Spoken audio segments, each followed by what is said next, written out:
They're being hospitable? Okay. Practicing what we preached. Okay.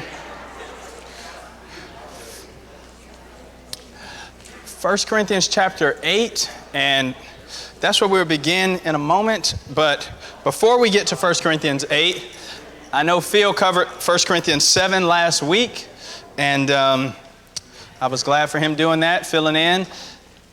I knew Phil was going to be filling in for me at some point. I didn't know where it would leave off, and it just happened to be 1 Corinthians chapter 7.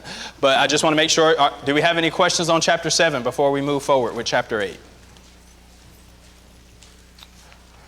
Alrighty then, the coast is clear. All right, in the next few classes, and I believe we have about 5 more, there may be some clustering of the chapters, but that's a good thing, especially considering the context we're going to be in. So 1 Corinthians chapters 8, 9, and 10 go together. Chapter 11 kind of goes with that, but it's a standalone about the Lord's Supper. 12 through 14 combined, talk about spiritual gifts. Chapter 15 is on the resurrection, and then chapter 16, Paul says some things about contribution and ties up some loose ends about his travel plans. But what we're going to try to cover today is 1 Corinthians chapters 8 through 10. And so I just want to go into a little background of this, and then we'll dig into the text.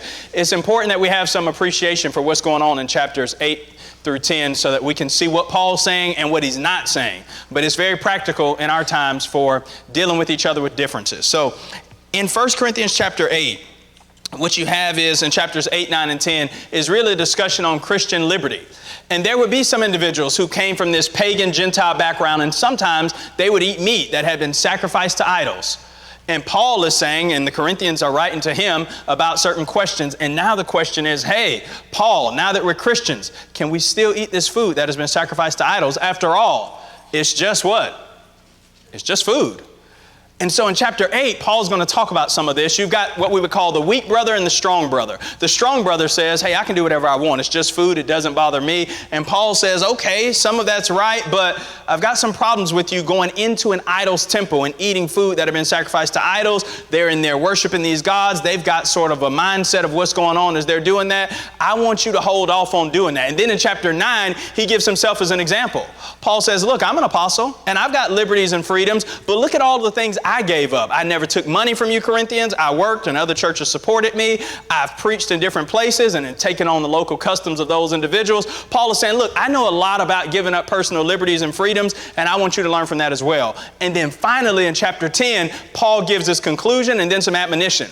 And Paul says in chapter 10, the answer to whether or not you can eat the meat that's been sacrificed to idols in the idol temple, Paul says you can't.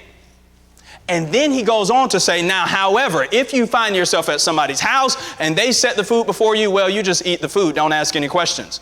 But if they say in the process of the eating, hey, I got this from the idol market and we sacrifice, he said, well, then you shouldn't eat of it. Not because it's going to bother you. You know it's just food. But for the sake of the conscience of the one who offered it to an idol, he might think you're what? He might think you're worshiping the idol. And Paul says, we don't want to do that. And so chapters 8, 9, and 10 are about this real life scenario that would have been true for a lot of the Corinthians. They had these Roman guilds or fellowships. And if you were a construction worker, all of your construction buddies, when they got off work, would go to these various places and eat and partake of these things together. And you'd be the odd person out. And the Corinthians are saying, hey, Paul, look, we've got knowledge now. We're smart. We know it's just food. It's not going to hurt anything. And Paul has something to say about that, which is it just might. It just might hurt your brother. All right, and so this is about the meat that's been offered to idols. Meals were very important in this society. They said a lot about worship. The meat that they would eat would be divided up into several sections. A part would be burned before the god. Another part would be given to the worshipers. And another part would be placed on the table to the god. And the individuals that officiated would then eat and partake of that. These meals were both social and religious. The Gentiles probably had attended these meals all of their lives. And now they're struggling to part ways with them.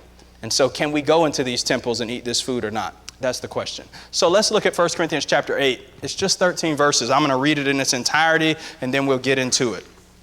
All right. 1 Corinthians chapter 8, beginning with verse 1. Now concerning. Remember that phrase, now concerning? What does that mean, now concerning? They wrote to Paul about something before, and now here's Paul's answer. Verse 1, now concerning the food offered to idols, we know that all of us possess knowledge. This knowledge puffs up, but love builds up. If anyone imagines that he knows something, he does not yet know as he ought to know. But if anyone loves God, he is known by God. Therefore, as to the eating of food offered to idols, we know that an idol has no real existence, or an idol is nothing, and that there is no God but one. For although there may be so-called gods in heaven or on earth, as indeed there are many gods and many lords, yet for us there is one God, the Father, from whom are all things and for whom we exist, and one Lord Jesus Christ, through whom are all things and through whom we exist. However, not all possess this knowledge, but some, through former association with idols, eat food as really offered to an idol, and their conscience being weak is defiled. Food will not commend us to God. We're no worse off if we do not eat, and no better off if we do. But take care that this right of yours does not somehow become a stumbling block to the weak. For if anyone sees you who have knowledge eating in an idol's temple, will he not be encouraged or emboldened if his conscience is weak to eat the food offered to idols? And so by your knowledge, this weak person is destroyed, the brother for whom Christ died. Thus sinning against your brothers and wounding their conscience when it is weak, you sin against Christ. Therefore, if food makes my brother to stumble, I will never eat meat lest I make my brother to stumble. All right, so chapter 8 of 1 Corinthians. Got to turn it on. All right, there we go. Let's begin. Christian liberty. The first thing Paul talks about is the danger of knowledge. All right, so remember, some of the Corinthians are strong. At least they believe themselves to be intellectually strong. And they, in every congregation, it's not really a church thing in every area of life, but definitely in congregations, there are these two categories of people who you might consider the strong and the weak. Paul doesn't want them eating the meat when it's in the idol temple, because that would communicate worship. So Paul uses two arguments. The first one is here in chapter 8, and it is, think about the weak brother. And the second one he'll make is in chapter 10 when he says, you can't have fellowship with the idols.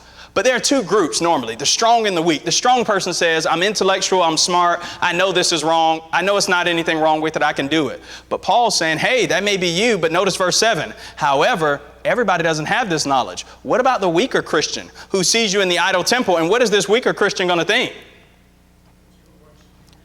We're worshiping the idol, number one, but there's something else that goes along with that. What else? If they think you're worshiping the idol, I'm a new convert, I come in and I see you at the idol temple eating this state dinner, right? That's been sacrificed to Zeus or Artemis or something like that. Not only will I think you're worshiping the idol, but what might it do to me? I'm hearing, I don't know. It might encourage you to, you might think it's all right then. Hey, I thought we got converted out of this idolatry, but evidently brother so-and-so has been a Christian for so long. And Paul says you got to think about more than yourself. So let's start off with the danger of knowledge. So look at verse 1. Concerning food offered to idols, we know that all of us possess knowledge. Some translations have that in quotes. Maybe the Corinthians were saying that to Paul. Hey, we know our stuff. And so Paul starts out by saying, okay, it's great that you've come to know that idols are no good. They really don't exist except in people's imagination. That's great. But notice what he says at the rest of verse 1. Knowledge puffs up, but love does what? Build up. How did they come to know that idols weren't anything? How did they come to know that? Who taught them that idols weren't true gods? Paul had taught them, in Acts 18, when Paul went to Corinth and he had preached to them the gospel, he's the one that told them this. And so Paul would agree with this. Okay, you have knowledge, that's great, but knowledge can be dangerous, right? We need to have some knowledge about idols and that they don't really exist, but if our hearts aren't right, knowledge can be dangerous. On idols, briefly turn to Psalm 115. 115, and notice verses 4 down through verse 8. Paul's going to say some things throughout chapter 8 about idols and that they aren't anything. And this is what the psalmist says in Psalm 115, verses 4 through 8.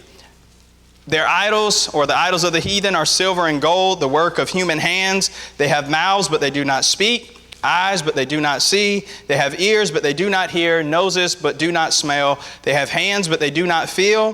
Feet, but they do not walk. And they do not make a sound in their throat. Those who make them become like them, and so do all who trust in them. And so the psalmist is saying what everybody in the world should know. You become like what you worship. And everybody's going to worship something or someone. Humans don't have a choice in that. That's just how we're wired. Everybody worships someone or something.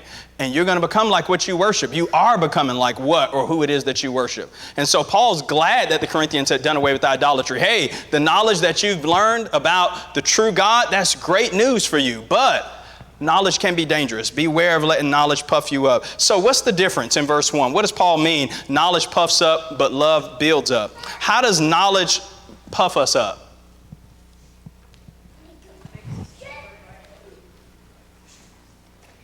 Oh, well. How does knowledge puff us up?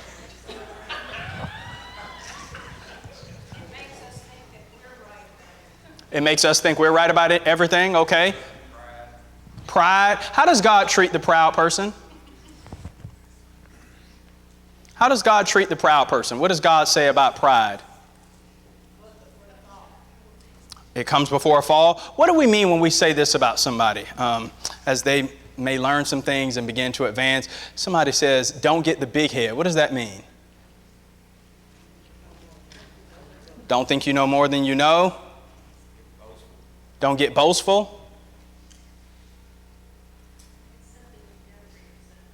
Yeah, don't think it's come from you and you alone. And so Paul's telling the Corinthians, hey, if anyone imagines in verse 2 that he knows something, he doesn't know it as he should. But if anyone loves God, he's known by God. And so God treats the proud in a harsh way, and he does battle against the proud because ultimately the only know-it-all is who? Is God. And so we all should be humble. Just because the Corinthians think they've graduated to this degree of we've got knowledge about idols, and now we go into these temples and we just zero out, I'm strong. I zero out all the idol worship and all that. Paul, I'm just going in there to eat. Paul's saying, not so fast. I know what you know. I know idols aren't anything. I know it's just food, but there's more involved in this, and maybe your inflated ego of your own knowledge is causing you to block out some of those things. So Paul talks about the danger of knowledge, and then he gives the truth about idols in verses 4-6. He says, as to the eating food offered to idols, we know that an idol has no real existence. And so what does this tell us about meat offered to idols? If an idol has no real existence, then what? It doesn't mean anything. Yeah, when they're offering this to an idol, they're not offering it to anybody. It's just food. Isaiah has a long section in this, and you might read Isaiah 44, 9-20. He talks about the folly of a man who would go into the woods, cut down a tree, make a fire with half of it, burn his food over half of it, and then take a hammer and nails and jewels and deck it out, and then fall before it and say, aha, my God. And Isaiah summarizes it by saying, after you've done all of that, can't you see when you pick up the idol, can't you say to yourself, I have a lie in my right hand?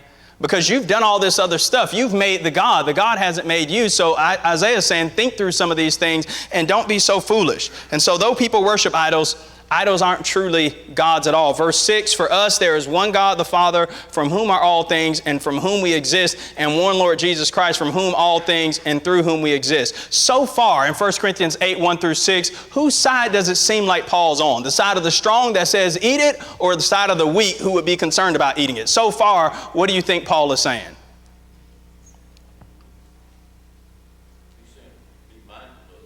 He's going to say that in 7-13, but so far in verses 1-6, when he says there's only one God, we know it's just food, don't let it bother you, what would you be thinking initially he's saying? He's on the side of who? He may seem like he's on the side of the strong. Hey, it's just food. Concerning what you wrote to me about idols, we know they're nothing. We know there's no... And if you were in the strong camp and this letter was being read before the congregation, you might be ready to go on out the back door to the idol temple and eat and think, hey, no big deal. I can partake of this food. But then in verse 7, there's a key word, however, right? Which means all's not well. And Paul says, I want you to consider others. And that's how he rounds out this chapter by saying, consider others. Not everyone looks at the food in the idol temple as just meat, and probably engaging in this behavior before their conversion, they will still associate it with meat that's been offered to idols, and it would be a danger to them. Food doesn't ultimately matter. That's his point in verse 8, but it does matter to these individuals who would find this to be a stumbling block for them, and so we need to consider them. Christian liberty, Christian freedom, God gives it to us. We can engage in certain activities. Sometimes Paul will say, all things are lawful for me, but all things are not expedient, or all things aren't helpful. We should think about Christian liberty, but our Christian liberty is ultimately given to us in order to serve others, not to lavishly spend on ourselves. Look at a few passages. Go to Galatians chapter 5. Galatians chapter 5, and notice verse 1. Galatians 5:1 says, for freedom Christ has set us free. Stand firm, therefore, and do not submit again to a yoke of slavery. That yoke of slavery, or the yoke of bondage, would have been the Old Testament system with all of its rules and regulations, and it shackled people. Nobody could keep the old law perfectly except Jesus Christ. And so the Galatians were tempted to go back into this old law system. Paul says, you've been set what? You've been set free. But it would be a mistake to read the New Testament. And some people still do this in 2021. Well, I'm a Christian. All those rules and all those regulations, I'm free to do whatever I want. But look at Galatians 5 and verse 13. He says, brothers, you've been called to freedom or liberty. Only don't use your liberty as an opportunity to serve the flesh, but by love serve one another. So now that we're free from the regulations of the old law, we're free to break loose with all of the love that God wants us to engage in. And that's why in verse 14 he says, this is all about loving your neighbor. People that were the strong in the church in Corinth that would just go into the idol temple and eat because they felt like it didn't bother them, they had forgotten that their freedom was ultimately about helping other individuals as well and not discarding their conscience and saying, well, it doesn't bother me. We'll get to some real practical applications for us today. I know we don't have this problem with meat sacrificed to idols, and you may be thinking as you're hearing this, simple enough, why didn't they just get it? But I'm telling you, we've got the same problems in the churches throughout the world today with people think, well, this doesn't bother me. Why does it bother them? Or they're just so weak. I can't believe they think that's a big deal. I mean, come on, we need to be careful. Daryl, go ahead.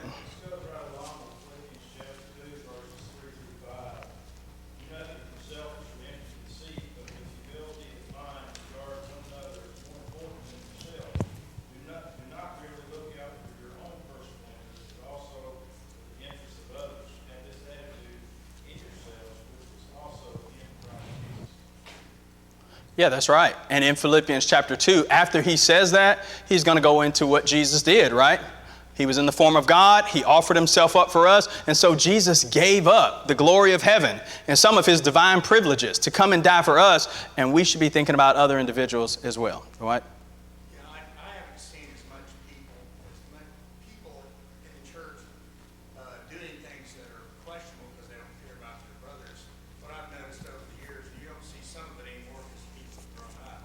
But years ago, my mother remembers in the churches you couldn't play cards because some people thought that would lead to gambling. Of course, hardly ever does. But bridge doesn't know, how many Christians you know start gambling because they do, And more the problem is people pushing their fears on people that are just doing something benign. That's been a bigger problem in the churches, and we have matured, and you no longer see people get upset if they see somebody playing packs of cards. But used to, they did. And you see more of that, somebody imposing their own fears on other Christians and turning it into some kind of bizarre doctrine, more so than the other way around. Yeah, that may be right, but I'm going to say, well, let's just go with that. Let's use cards then, from Uno to Vegas. Let's just use that, right? So let's take that stance. I think that's right. Who would be the weak person in that regard? The person playing the cards or the person that thinks, oh no, this is going to lead to gambling? Which one of those individuals is weak? Everybody. Who's the weak person in that arrangement? The person that thinks, hey, I can play cards, no big deal, or the person that thinks, oh no, if you start playing spades and bridge, you're going to be gambling. Which one of those would Paul consider the weak person? The one that thinks it's going to lead to gambling. The person with the restrictions in that context would be weak. But here's what Paul says in 7 through 13. Consider them. Now, they don't get to make laws and bind for other individuals, and we have grown, but we might be tempted to mock those individuals. That's what I'm saying. We might think, I can't believe they still think like that. Well, maybe there's some form of association. Look back at 1Corinthians 8 and verse 7. He says, however, not all possess this knowledge, but some through form of association with the idols eat it as a thing that's been offered. And so Paul is saying, hey, because of some things in their past, they haven't sorted this out in their minds. And I'm telling you to be sensitive toward them. Now, hopefully in that situation, and I think we're dealing with two different things with that, but it's a good example. Hopefully an individual can at one day mature to the point that they just see it as cards. But in the meantime, those of us who know it's not a big deal, we shouldn't mock that individual or belittle them because you might very well cause them to stumble. So I think where it may have been one way before where you had, hey, all of the week making laws and saying, no playing cards, and you could list a number of things under this category. Yeah, it might have turned, and maybe our thinking is more balanced on this, but we need to be careful that we don't become puffed up. What did Paul say? Knowledge does what? Puff up. And once you learn a little something, you're like, it's just cards. I remember when I used to think like that too. Trust me, I know what that's like. Paul says, beware. Knowledge puffs up, but what'll build up? Love builds up, but knowledge puffs up. And we prize knowledge a lot, knowing your stuff. Oh, this person's very smart. But knowledge is not a fruit of the Spirit. It's important. You need to know the Bible. The truth will set you free. But knowledge isn't a fruit of the Spirit. Knowledge isn't evidence that God's living in you. That doesn't mean anything. You know what will tell? If you really love. If you can balance this idea of being with the weak and the strong. Paul's going to show us how he did it in chapter 9, verses 19 through 27. But it is a good point. We don't get to take our weaknesses and then make laws out of them. But we also don't get to take our strengths and belittle those that may be weak for various different reasons. All right. And so that's what Paul's going to work out. So in this, does somebody else have a question? Oh, go ahead. That's why they struggle too with circumcision or not, because we do it for medical reasons now, but it's not something invented in the church. And they struggle with that for a long time. Can you imagine being a Jew your whole life? And one of the ways that you could really determine a Jew from a Gentile was through the rite of circumcision. And now you're dealing with people that aren't circumcised and you're saying, hey, it's really no big deal. It was a difficult thing for people to process. If you've been doing something your whole life, I'm going to give you one. This may offend some people, but this is 1 Corinthians 8 through 10. Some people have grown up their whole lives wearing shirts and ties to worship, and they can't fathom. They can't get it out of their mind. Why would a person ever come to worship without a tie? Now, I've got no problem with it. I like dressing up, but you can read Matthew through Revelation and then you can read it backwards. There's nothing in the Bible that regulates what is reverent clothing and what we wear. But if you've grown up your whole life in that context and coming to worship in that way, it would be a huge deal to see I know we can go too far with this casual dress. I understand that. But we can also uphold what we think is religious and right and giving God our best, and all of the arguments that people have come up with that just really don't sit with what the New Testament says. And so we might mock the Jews and we might mock other people that have grown up with these things in mind and say, how couldn't they get over that? But I'm telling you, we've got some of our own that sometimes it's hard. It's just hard to divorce with. And so, you know what's going to solve all of this? Love. And dealing with one another according to knowledge and being patient toward each other and doing what we can to say, okay, I want to try to help this person come along, whether they're weak or whether they're strong. In this context, the weak person would be defined as somebody who has some sort of limitation, that lacks advanced knowledge or lacks strength in some area. And so here Paul says, I want you to think about the weak person and think about how it might affect his what? He uses a C word. It might affect his what? Starts with con, ends with shins. Conscience. Yeah, that's right. It might affect his conscience at the end of verse 7, and it may be defiled. I'm going to give you just maybe 4 or 5 questions to always run through before you engage in an action or an activity. Think about these things before you engage in any activity. This was taught to me in preaching school. Brian Kenyon harped on this. And I'll add, if there were children in here, I would add on one and I'll give it to you. But here are some things to think through before you engage in any activity. Number 1, is this action sinful? If it's sinful and it's against God, then it's automatically out, right? If there's a thou shalt not, or if there's a principle taught in Scripture that says, hey, you can't engage in this, well, then we need to abstain from it, because the wages of sin are death. Romans 6:23, sin will separate you from God. You clear that first barrier and you say, well, it's not violating God's conscience. It's not a sin against God. Here's the second barrier, though. Does this action violate my conscience? It may not be a sin, but it may be a personal scruple that you possess, something that your mind's been trained to believe, I just can't do this. I just can't do this thing. Where Romans 14 and verse 23 says, if you violate your own conscience, that's a sin, and you can't do that. So is this a sin against God? What does the Bible say? Nothing. Okay, great. Can I do? Well, does it violate my conscience? Clear barrier number 2. You say, doesn't bother God, doesn't bother me. Well, the coast isn't clear yet. There's a third barrier, and it would be this one. Does it cause a brother or sister to stumble? If it does, I'm not saying that you can't do it. I'm saying where you do it and how you do it, you may need to take some of that into consideration. It's not just, well, it doesn't bother God. God didn't say anything about it, and it doesn't bother me. Paul says there's a third thing that comes into the equation. Will it cause my brother to stumble? And then a fourth one would be, will this hurt my influence with non-Christians? 1 Corinthians 10, 27 through 29, that's Paul's argument. He says, hey, if they set the meat before you, just eat it. But what if they say, it's been offered to idols, you can't eat it? Why? It didn't become magical meat. It's not idol food. It's just the other person might think that it is. And so if it's going to cause others to stumble who aren't Christians, you need to think about that. And then if there were children in the room, I would say after you've cleared all 4 of those, you still have to think about this one. What do my parents say? Because sometimes kids go through this list and they say, well, it clears all of those, but there's an added element for individuals that are still under the jurisdiction of mom and dad, and it is, what do my parents say? Ephesians 6, 1 through 3, I've got to honor them. That's some of what Paul is laying down. Okay, it's just food. I get that. Evidently, you're strong and it doesn't bother you. That's fine too. But now what about they couldn't clear barrier number 3. They couldn't, because in verse 7 he says it might cause the weaker Christian to stumble. And we should be thinking about that. And so we should be asking ourselves before we move on to chapter 9, do we care about weak brethren? And what does this imply about our relationship? Here's another question. How would you know if you've caused somebody to stumble? How would you know if you've offended a weak brother or sister? How would you know?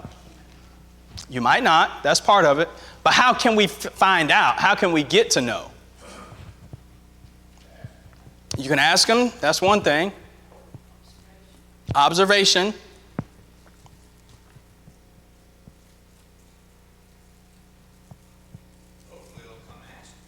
Hopefully they'll come and ask you. Oh, okay.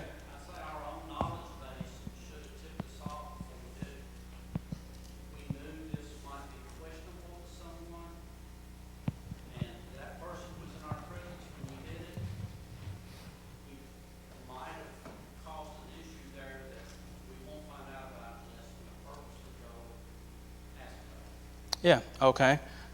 What about this? The more time we spend with each other, when you really get to know somebody, you're going to find out their areas of weakness and their scruples. If you don't know a person, you can't read anybody's mind, so that's not our fault. But if our relationships are just sort of shallow and on the surface, we're never really going to know each other like we should. Until we graduate past the hi and bye, how's it going, great, foyer talk, we're never going to really know each other. But when we really get to know each other, then we'll be able to penetrate deeper than just on the surface things. And so we need to be careful about areas where somebody might stumble. You could think about several of these. For some people, I'm going to just give some of these because some of these may cause us to think. But like holiday. Oh, go ahead, Brittany. So I heard you refer to a stumbling block as possibly offending someone. I had always understood a stumbling block as something that causes someone to sin. What is the actual definition of causing someone to stumble then? Is it just hurting someone's feelings? Not necessarily. No, I think you're thinking right. The sin. It could lead to sin. Yes.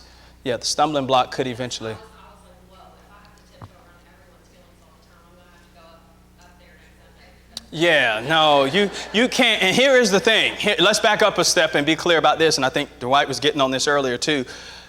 An entire congregation of God's people can't be held hostage by the conscience of weak members.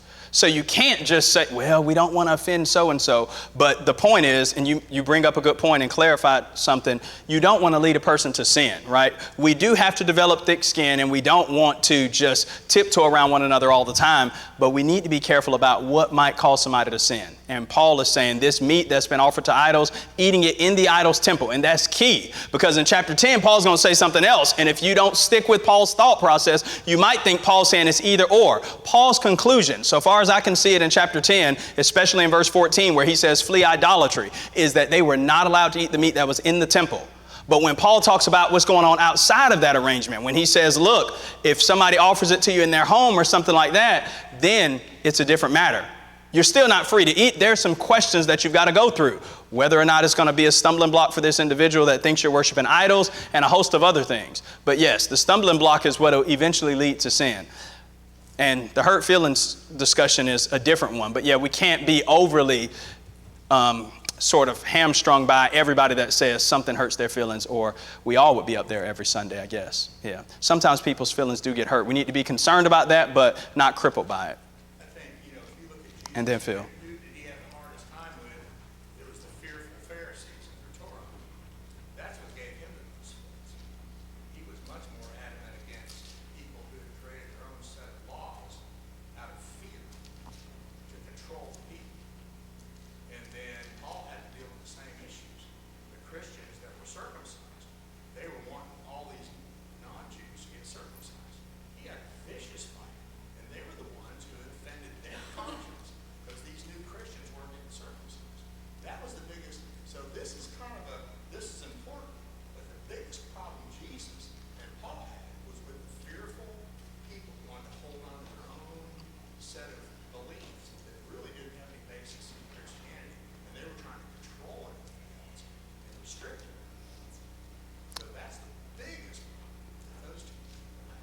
Yeah, I think like the discussion you're talking about maybe, I think it's in a different context. Paul and the Judaizing teachers and Jesus with the Pharisees, the biggest problem in the first century church was not liberalism per se, people loosing what God had bound. It was with people making up rules and making their own laws and binding what God hasn't bound and saying, hey, if you really love the Lord, you'll do these things, right? That was the biggest problem in the first century. That's not really what Paul's talking about in 1 Corinthians 8, 9, and 10, though. What Paul's talking about here is about people that think their liberty allows them to do something that God says is going to cause some problems, not only for others, but also for yourself. So you're right about Jesus's problem and even Paul's problem with the Judaizers. But what Paul's discussing in chapters 8, 9, and 10 about individuals that are eating this meat sacrificed to idols would fall in the other camp. It would fall into the camp of thinking liberty now allows me to do some things that may have some other consequences. Need to be strengthened. Mm-hmm. And it's out of love. You just don't leave them in the weak place where they look at all these other Christians and say, oh, they're full of sin because of you educate them. And I think that's where we sometimes lack. And here's some of the bizarre belief, like you can't play cards. And we have in the church over time educated people. Yeah, you can play Uno. You know, but we need to do that so they aren't left. We don't leave them weak so they're offended by it. We should educate. Yeah, that's right. And again, I think all of that's right. And keep in mind, all of these are good comments. But I'm just going to hold our feet to Paul's fire in 1 Corinthians 8, 9, and 10. That's right, Dwight. I agree with you. We need to educate the weak and all of that. The only problem with it is Paul doesn't say that here. Paul doesn't say anything about the weak going to class. He's talking to the strong about some things that they need to fix. And that's true. There will be a time to educate and make sure that they grow up and mature. But that's not really Paul's true admonition in these chapters. What Paul is saying here is consider the weak person. He's going to use himself as an example in chapter 9. And then in chapter 10, he's just going to outlaw it altogether and say, you can't have fellowship at the Lord's table and at the table of demons because they're going into the temple eating this food. Paul has a problem with that. So I think you're talking about a good thing. I just think it's kind of one of the spokes. It's an offshoot to what we're discussing, but not at really the heart of what Paul's saying. Because you're financing the pagan temple when you buy that food. Right. So I mean, when he first says it's not a sin, in my back of my brain is you're actually financing a pagan temple by eating that meat. And I think that's what he eventually. That's right. You can't support both. One more thing, then we'll get some more comments. One of the important things to remember is this. This is why the Bible must be studied in its context. And what I mean by that is this. You might do your daily Bible reading, and you might get to 1 Corinthians chapter 8, and you read chapter 6, 7, and 8, and then you close the Bible, and you say, well, it seemed to me Paul didn't have a problem with the idol meat. But if you read the whole chunk of it, chapters 8, 9, and 10, Paul's making one argument now concerning. He starts in chapter 8 and verse 1. He's not done until chapter 11, verse 1, when he says, be imitators of me as I imitate Jesus Christ. Isolating chapter 8, separate and apart from 9 and 10, which is how we kind of learn to read the Bible. Spot here, spot there, and not taking on whole books and whole sections of thought together can lead to us coming to some erroneous ideas and saying some things that Paul never said. That's why I started the class the way that I did. Paul is going to say his discussion isn't about a training class for weak and strong and all of that. He's worried about the food that's been offered in that temple and people thinking because they know a lot and because they know it's just food, they can eat it. And Paul's answer is, no, you can't. And he gives two reasons. The first one is about the weak, but that's not his strongest argument. First, he says, yes, consider the weak. You don't want them to stumble. Chapter 10 is his strongest argument. He says, it's fellowship with these demons and with the worship. And you can't do that and then go take the Lord's Supper and think, well, it's no big deal. Paul has a problem with that. And so that's his point. Yes, ma'am. Yeah, I think too, he's warning us not to get intoxicated on our food. Yeah, I think that's right. To a bad place, to a neglect, right? You still need to keep some things in mind. Yep, that's right. And in a culture where maybe there's been some ultra conservatism, some people binding what God hasn't bound, and we learn about some of our liberties, we might go to the other extreme and think, well, anything goes. And Paul's saying that's not true. Chuck, go ahead. I think what Paul is just saying here, it's something that we all deal with every day, pretty much in our daily lives, is this is situation ethics. This is situation ethics that we as Christians apply, whether it's within the brotherhood or even in the world. We should be able to apply Christian principles to the particular situation. And, you know, the Christian principle is to apply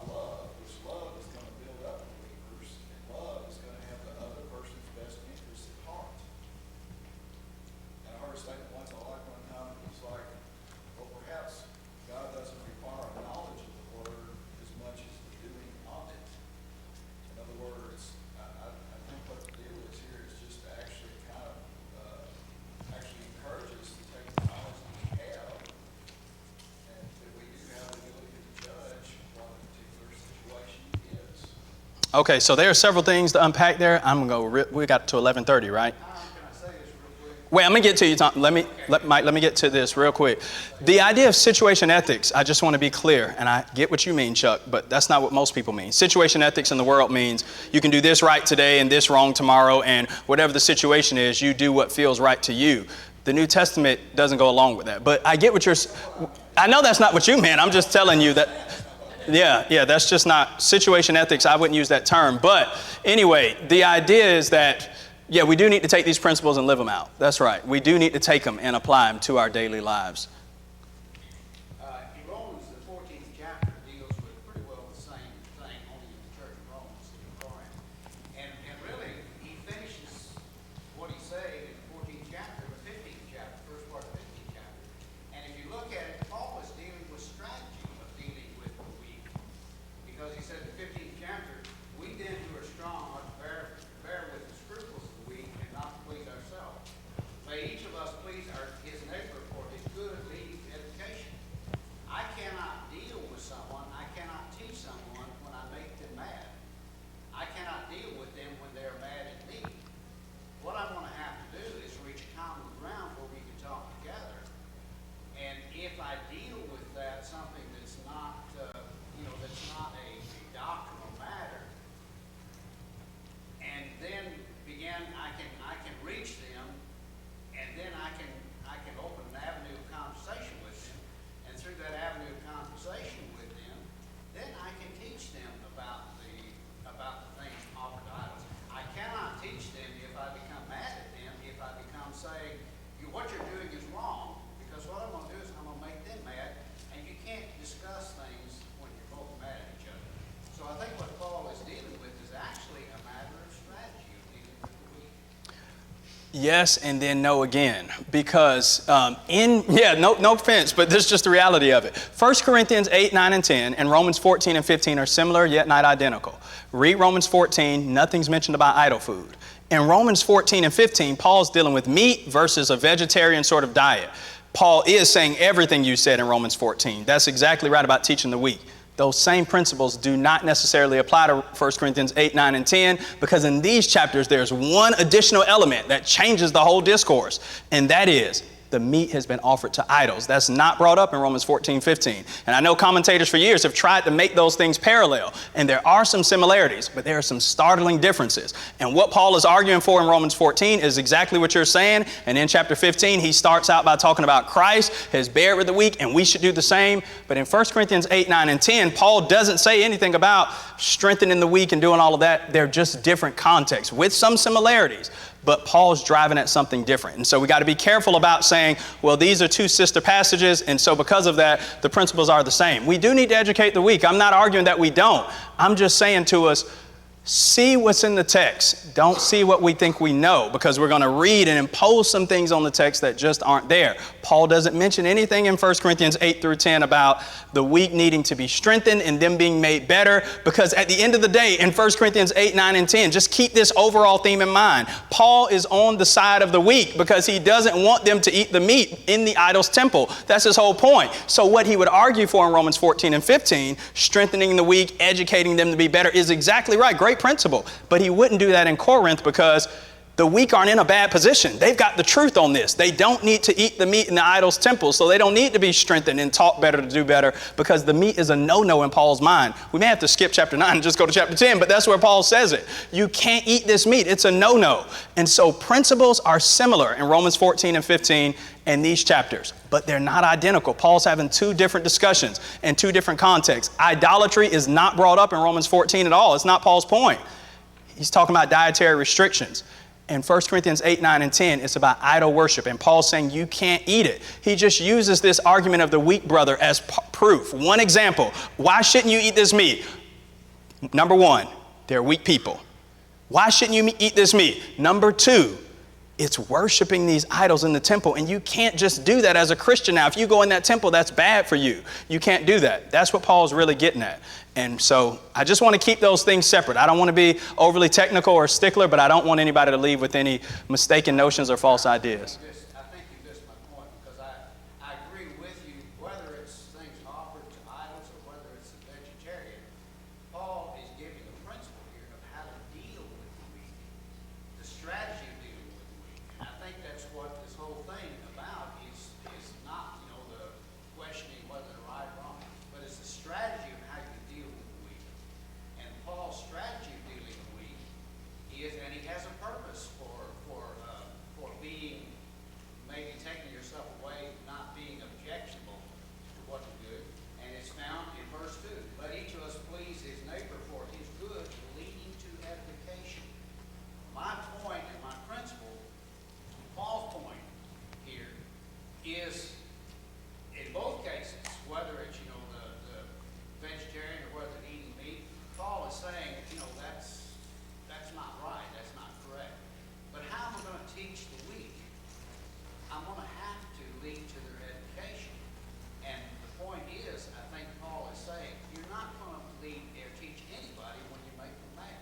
something that's, that is a doctrine, is something that's going to, with the church, or is it with the individual?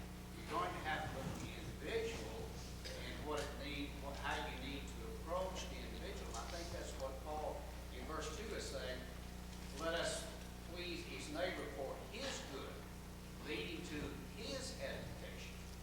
Yeah, I think that's a good principle. I think that's right. Situation. I wasn't talking about some worldly situation ethics. I was talking about the situations that we will find with other Christian brothers and sisters, that we are presented situations where we realize that we're engaged in something that may offend this person to cause them to stumble.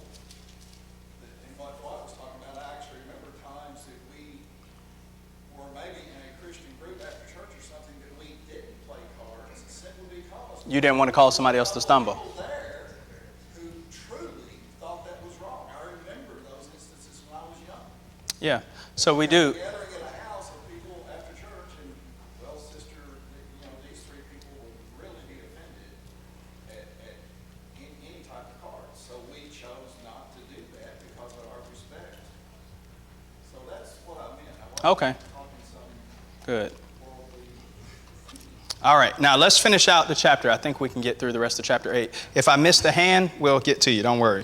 Chapter 8 and verse 10, for if anyone sees you who have knowledge eating in the idol's temple, he will be encouraged if his conscience is weak, and eat the food offered to idols. And so by your knowledge, this weak person is destroyed, the person for whom Christ died. And I think that's what the comment was getting at about considering this other individual, right? And if you consider them in love, thus sinning against your brother. So now Paul says they're sinning. It's not just about, hey, you're stronger than them. In verse 12, you sin against your brother, you wound their conscience, and you sin against Christ. So if you go ahead and do this anyway, you're going to sin against your brother and you're going to sin against Christ. And then in verse 13, notice what Paul says. Therefore, if food makes my brother stumble, I will never eat meat lest I make my brother stumble. So Paul was willing to totally forego this for the sake of his brother. And he wanted these Christians to do the same thing. All right, let's go through chapter 9 quickly here. Paul talks about some of his rights as an apostle, and he uses himself as an example. In verses 1 through 6, he says, I've got freedom. I'm an apostle. And haven't I seen Jesus our Lord? And you are my workmanship in the Lord. If to others I'm not an apostle, at least I am to you, for you are the seal of my apostleship in the Lord. And so Paul's going to say, look, I know all about giving up rights and privileges because I'm an apostle. And there are many things I could have done freely, but I didn't do those things because I wanted to help and to serve others. In verses 7 through 14, he uses the example of not being supported financially as a preacher, especially among the Corinthians. He preached the gospel free of charge. And he lists in chapter 9, verse 7 through 14, this is his main point. He's saying a preacher is worthy to be paid. And the Old Testament law says that a person can be supported. I could have used those rights. Paul says I could have done those things, but I chose to forego that in order to help other individuals. 16 through 18, for if I preach the gospel, that gives me no ground for boasting, for necessity is laid on me. Woe to me if I do not preach the gospel. For if I do this of my own will, I have a reward, but if not of my own will, I am still entrusted with the stewardship. What then is my reward? That in preaching I may present the gospel free of charge, so as not to make full use of my right in the gospel. So Paul says, I didn't accept money. Paul said, I was able to work and support myself. I wanted to preach the gospel. I needed to preach it, and I would have been ashamed not to. And then probably the most famous section in 1Corinthians chapter 9 is this last part in 19 through 27, where Paul talks about going to different places.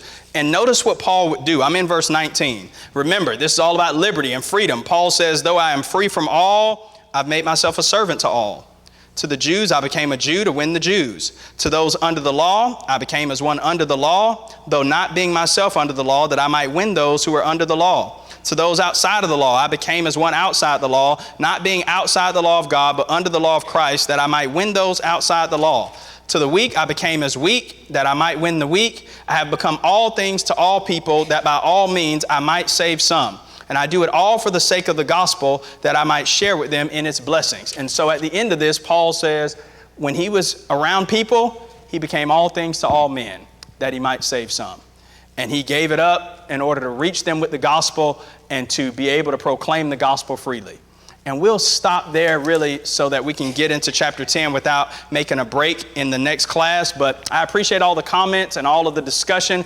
I believe it was good discussion. If you do have any questions about it or anything like that, just let me know and I'd be happy to talk with you.